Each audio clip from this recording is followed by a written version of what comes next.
Safe drive save life কর্মসূচির অঙ্গ হিসেবে সুন্দরবন জেলা পুলিশের উদ্যোগে কুলপি থানার আয়োজনে পথ নিরাপত্তা বিষয়ক এক সচেতনতা শিবিরের আয়োজন করা হয়।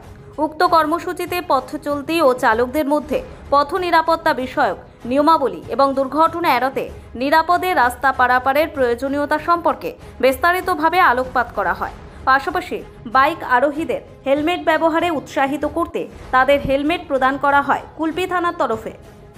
শনিবার কুলপি মোড়ে এই কর্মসূচিতে উপস্থিত ছিলেন মন্দিরবাজার সিআই তিতাস কুমার মিত্র, কুলপির বিধায়ক যোগরঞ্জন হালদার, কুলপি সমষ্টি উন্নয়ন আধিকারিক সৌরভ গুপ্তা, কুলপি থানার ভারপ্রাপ্ত আধিকারিক শেখ জাহাঙ্গীর আলী, কুলপি পঞ্চায়েত সমিতির শিক্ষা কর্মাধ্যক্ষ সুপ্রিয় হালদার প্রমুখ।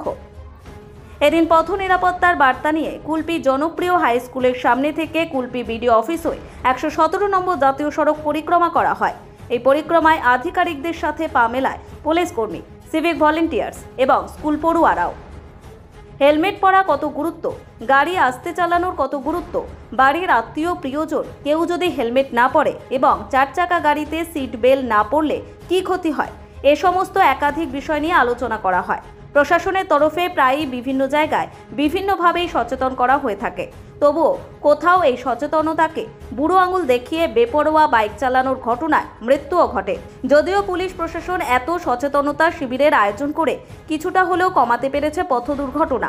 এই পথ দুর্ঘটনা ছাড়াও মদ্যপান করে গাড়ি চালানো, কানে হেডফোন লাগিয়ে গাড়ি চালানো কতটা মারাত্মক জিনিস, মোবাইলে কথা বলতে বলতে যাওয়া একাধিক বিষয় নিয়ে এদিন সচেতন করলেন উপস্থিত প্রশাসনের আধিকারিকরা।